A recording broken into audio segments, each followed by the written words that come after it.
Hello guys! Kumusta kayo dyan? Kumusta ang mga taga-Pinas? Maayong gabi diri sa Amua.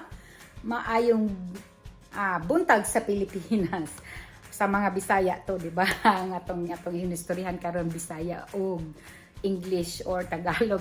Mix na to. Usaha, minsan, yung pagsasalita natin nami-mix na, kaya hindi na natin naaalala kung English pa ba to, Tagalog o Bisaya, kasi nahihirapan na kung saan na yun, kasi mix na yung story natin. Kaya ito na, magluluto ako ng mushrooms na ginisa. Okay, yan ang lulutuin ko today. So, super simple lang din ang lulutuin ko ngayon. Walang ilalagay ko kundi mushroom lang at saka mga ingredients. Ayun lang yung bombay at saka garlic. I don't put anything meat, okay? So, ito na ang mga ingredients ko. Magluluto tayo today. So, simple lang talaga. Kaya, before mag-start yung pagluluto ko, huwag niyong kalimutan pag bago kayo sa channel ko, i-hit mo yung subscribe below para makapalo ka sa akin sa mga next vlog ko.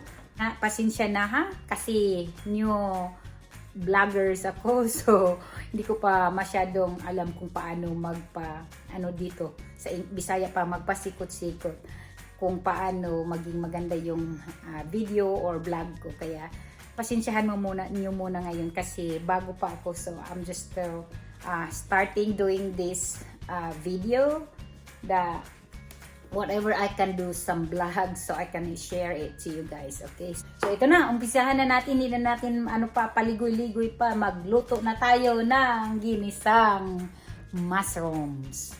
Alright, of course, may pan, ipainit natin yung pan. Start na natin dyan. Ilagay natin siya sa medium heat. Ilagay natin siya sa medium heat. Okay, adjust natin muna yung video ko. Okay, ilagay natin siya sa medium heat. Okay, ito ang ingredients ko, of course. Yung mushroom, okay? Mushrooms. Kahit anong mushrooms na ilulutuin nyo, mayroon din yung brown. Ito white na mushroom itong nilulutuin ko ngayon. Okay, nakaslice na siya. Pagbili ko, mas easy na kasi pag nakaslice na kaysa ikaw pa mag-slice. Ganito, pareho lang din yung price dito sa US, ang mushrooms. Okay, sa slice or hindi slice, alright? So, Indian, mushrooms, ayan, mushrooms. And then, of course, yung onions at saka garlic, ayan. Luto. And then, of course, soy sauce na ito. Ini-estimate ko lang yung kung paano yung gaano karami. At saka, itong oil, vegetable oil. Kahit anong brand, igamitin nyo basta oil na pag cooking. Ayan. Init na. Pag init na yung pan, saka mo nyo ilagay yung oil. Alright? Gusto kong kumain ng mga very simple food na kinakain namin sa Pilipinas before yung maliit pa ako. Talagang nakamimiss kasi pag yung mga kinakain natin sa Pilipinas.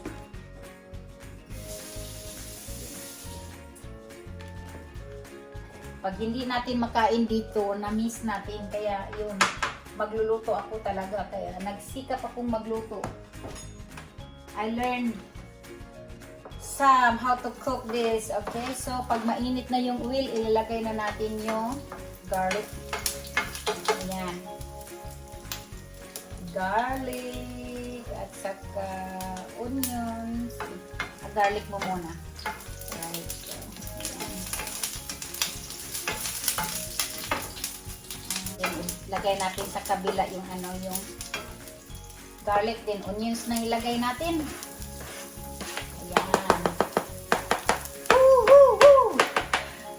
Ang sarap na nito pag maluto na, di ba? Very simple. Simpleng kasiyahan lang ng mga kagaya ko na simpleng namumuhay ng very simple na life.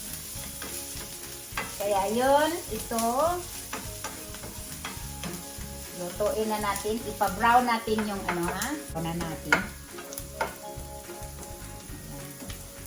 Gusto ko sana malapit yung ano. Wala kasi akong photographer. Ayan. Yan, kita niyo na. Medyo na-brown na siya, di ba? Yan kasi ang mga, sabi nila, ipa-brown mo muna yung mga, ano mo, mga panakot yun sa ano, sa Bisaya, mga panakot, i-brown mo muna para masarap yung pagkaluto yung mga ano mo, yung lulutuin mo, okay? So, okay, nag-start ng brown na siya. Mukhang masarap na. Nakamiss talaga yung ano, mga pagkaing simpleng-simple lang. Very simple but makes you full. Mayroon yung mga pagkain nila dito. Kahit gaano kasarap tingnan, pag uwi ko rin, pag uwi ko, gutom pa rin. Ano ba yan? Diba? Yan. So, ilagay natin tong, ano, ito, nag-brown na siya. Okay? Natin yung mushrooms natin. Alright. Mushrooms. Ayan.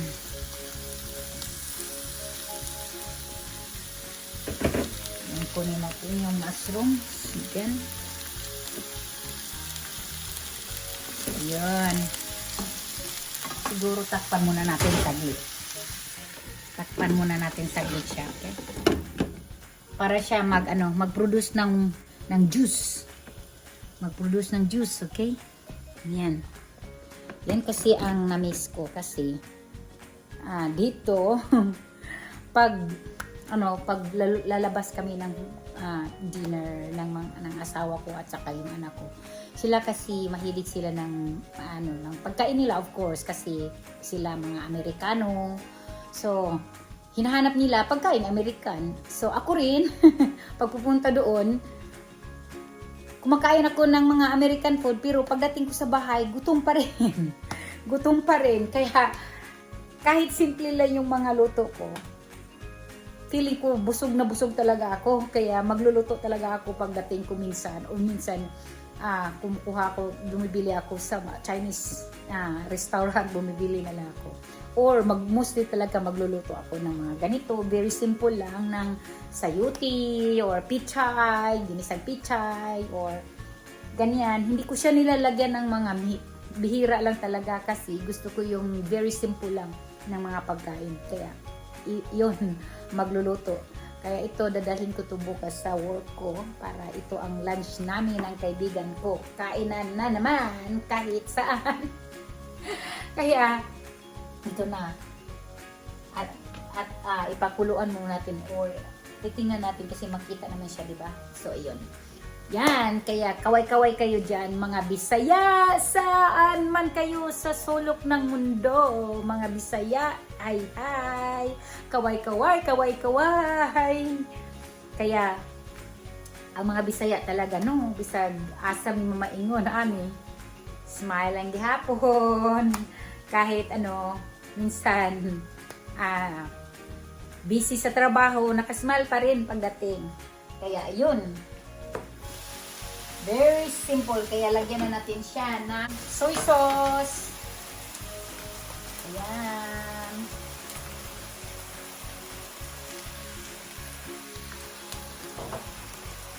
Lagyan ng soy sauce. Ayan. Ano na siya. Nag-start na siyang maluto. Ito ang mushroom kasi. Nag-produce ng juice pag naluto na siya. Yan siguro, lagyan ko siya konti ng tubig. Gusto ko siyang may sabaw-sabaw konti yung ginisang yung mushrooms ko. Kasi, ilagay ko siya sa kanin ko. Kaya, lagyan ko siya ng kunting tubig, okay? Yan, kunting-kunti lang. Kasi yan ang favorite ko. May sabaw na mushroom, ginisang mushroom. Yan, di ba? Mukhang masarap na siya. Kahit di pa siya naluto, mukhang masarap na. Yan. Ayun, very simple lang talaga. Ito lang talaga mga pagkain ko, mga simple. Simple kasi ito ang mga pagkain namin before sa Pilipinas. Mga simple lang na pagkaluto. Kasi ano, bilis-bilisan yung pag ano namin, paggawa kasi may work. Punta kami sa farm. Punta kami sa ano, rice field or punta kami sa cornfield, sa mga farm namin. Ayan, kaya bilis-bilisan, kunti lang ano, basta may malagay lang sa tiyan namin, kakain, at least. Mayroon ng ano, pagkain namin, di ba? So, ayan. Kaya, mga friends ko dyan, before maghintay tayo dyan, i-touch nyo muna yung subscribe below para ma-follow nyo ako. Please, touch the subscribe there below para ma-follow nyo ako sa mga next video ko, and don't forget to hit those notification bell every time na mag-upload ako ng video, nandyan makikita nyo. Kaya pasensyahan nyo na ha kung hindi masyadong maganda yung mga yung pagkakuha ng mga video ko kasi kaumpisa ko lang. So maybe next time na matagal-tagal na ako dito, makalearn ako ng how to make it more better. So ito na, nag-boil na. Okay? Ayan. Yun. Yan ang pagkain ng mga probinsyano. Ayan. Ayun. So, of course, hindi natin makalimutan ang magic sarap. Ayan. Lagyan na natin siya ng magic sarap. Kunti lang dyan, okay? Magic sarap dyan. Kunting magic sarap. Alright. Ayan. Para malasa yung pagkain natin, yung ulam natin. Super sarap. Hindi natin i-overcook yun. Kasi yung mushroom, pwede naman yung iba nga eh. Kinikilaw yung ano. Kilaw lang yun nila yung ano. Yung fresh mushroom, kinain nila agad. Kaya hindi natin siya i-overcook. Okay.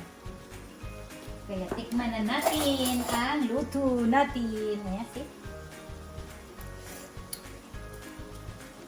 Masarap na. Katamtaman lang, tama lang talaga yung nalagay ko na ano, soy sauce. Sarap na siya. Hindi maalat. Sarap. Sarap na talaga, sarap. Lagyan natin kunti ng ano. Ayun. Diba? Luto na. Ayun. Lutong Bisaya style. Kaya yun. Super nam-nam. Nam-nam na siya. Tingnan, diba? Okay. Tingnan nyo. Sarap na tingnan. Ayun.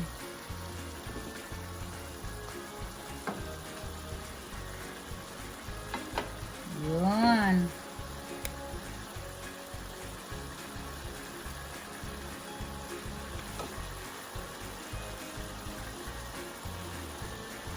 Sarap na.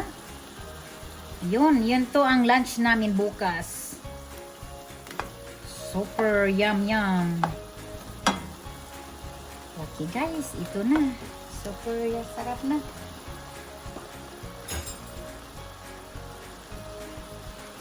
Diba? Sarap na siya. Tignan natin.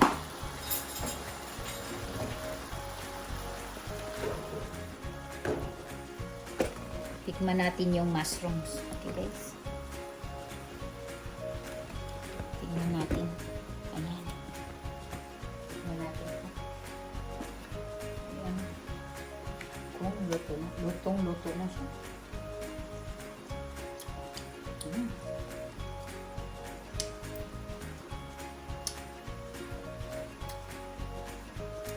Ayan.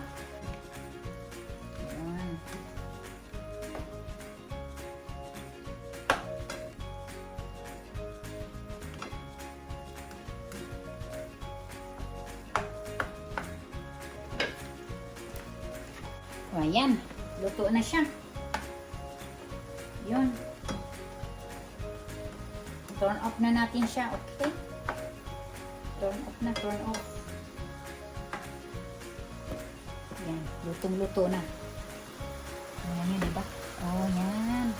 Mushrooms. Sarap. Turn off na natin, okay? Ooh, yan.